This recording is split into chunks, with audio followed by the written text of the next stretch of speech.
This is the Chassidic Story Project with Barak Hullman, podcasting from Jerusalem, Israel. You'll never know, you'll never know, you'll never know, you'll never know. One of the greatest Rebbes that ever lived in Eastern Europe was the Or HaMeir, the Shining Light. He was one of the top students of the seer of Lublin. Just to give you an example of his greatness. One time, the Or HaMeir was traveling, and he ended up in a little krechma, a little Jewish inn. There, the innkeeper, realizing that the Or HaMeir was clearly a great Rebbe, he gave him the best room in the inn. And in the middle of the night, the innkeeper could hear the footsteps on the wooden floor above him, and he heard the Or HaMeir pacing back and forth. At some point, the innkeeper decided to go upstairs and knock on the door. The Or HaMeir answers, and the innkeeper says to him, "I'm sorry, Rebbe, I don't understand. Is there a problem with the bed? Is there something uncomfortable that I can fix for you?" The Or HaMeir points to the clock on the wall, and he said, "Tell me, where's this clock from?" And he said, "Why, is there something wrong with the clock? Is the sound bothering you?" He said, "No." "By any chance, is this clock from the seer of Lublin?" And the innkeeper said, "Yeah, actually, his son stayed here once,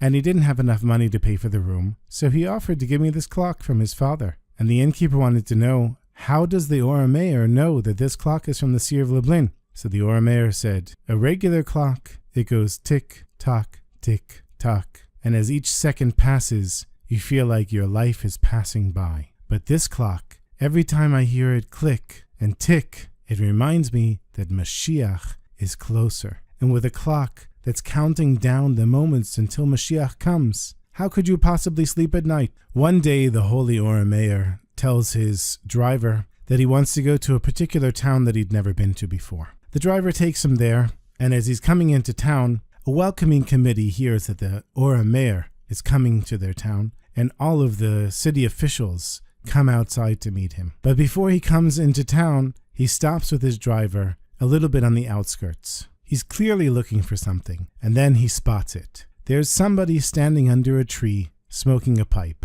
Clearly a religious Jew. The Or HaMeir gets out of his carriage, and he walks over to this Jew, and he starts having a conversation with him. The welcoming committee sees that the Or HaMeir, they see him in the distance down the road. He's talking with this Jew under the tree, and they run as fast as they can till they finally catch up with the Or HaMeir, and they said, Rebbe, please, we need to have a short conversation with you, if that's okay." And the Or HaMeir says, "Sure, I'll be happy to talk with you as soon as I finish speaking with this Jew right here." And the welcoming committee says, No, you don't want to talk with him. Come over here, we'll explain to you why." And he said, "No, I know exactly who I'm talking with." And he invites the man who was under the tree to come into his carriage. The welcoming committee was not happy about this at all, and they walked alongside the carriage, trying to get an opportunity to speak with the Or HaMeir. But they overheard the conversation in the carriage. The Or HaMeir says to this Jew, "So tell me, how old are your children?" And he said, "Well, I have a son who's 20 years old and a daughter who's 14. And the Or HaMeir says, 14? That's perfect. That's the perfect age for my 15-year-old son. I think the two of them should get married." The welcoming committee is now in a panic. They shout from the road, "Rebbe, you don't even know who this man is. You don't even know his name.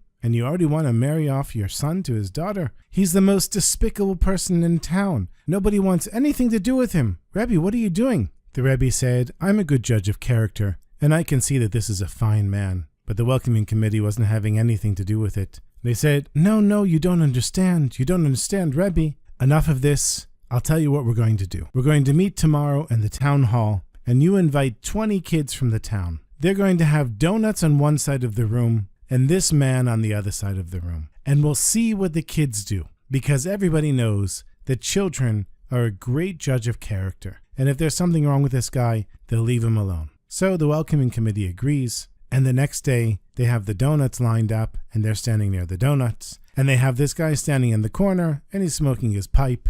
And they open the doors, and the kids come running in. They see the donuts, everybody grabs a donut. And then they run over to the guy in the corner smoking the pipe, and they all start talking with him and laughing with him. And the Or HaMeir says right away, "You see, I told you, this is a fine fellow, and I'm sure his daughter is as well. That's why she's going to marry my son." And that's final. Now in this town, once lived a great tzaddik named Reb Baruch Asher. And Baruch Asher, he always saw the good in everyone. When he would see a simple tailor, he wouldn't just say, "Shalom Aleichem, tailor," would say Shalom Aleichem, holy tailor, because the tailor for him was holy, and the wood chopper was holy, and the water carrier was holy, and every Jew that he saw was holy. One day the rabbis in the town, they had a real problem. There was this guy Moshe who was stealing from everyone, and they couldn't convince Moshe to stop stealing, and the police couldn't seem to stop him. So they decided they would go to Reb Baruch Asher and ask him to curse Moshe the thief. So they come to Reb Baruch Asher and they say, Rebbe, everybody knows that stealing is forbidden by the Torah, and everybody knows that Moshe has been stealing from everyone and we can't stop him. You're a powerful tzaddik, and if you curse him, he'll stop. Reb Baruch Asher, he looks at them in shock, and he said, you want me to curse the holy Reb Moshe? And they said, yeah, we want you to curse the thief so that he'll stop stealing from all of us. So Reb Baruch Asher, he takes everyone downstairs into his basement and he shows them a barrel filled with water. And he says to them, do you know what this barrel is?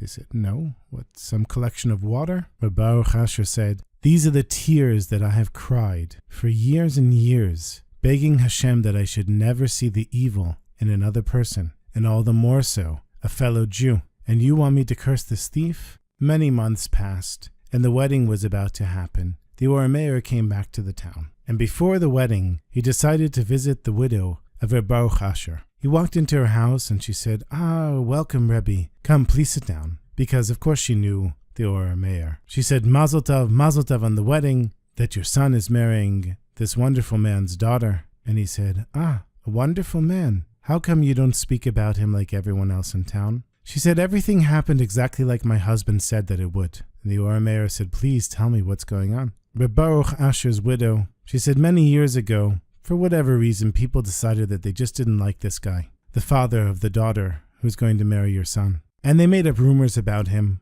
and accused him of all kinds of things. And one day it got so bad that they actually tied him to a horse and dragged him through town while people threw tomatoes and eggs at him. My husband was watching this from the window, and with tears in his eyes, he said, this man is innocent. He's falsely accused. Someday, when I'm no longer in this world, a great tzaddik is going to come to our town. And this Rebbe will see the man that was falsely accused, and he'll choose his daughter for his son. And that will be your sign that what I'm telling you today is true. That this Yiddele is and always has been the purest of the pure and the holiest of the holy.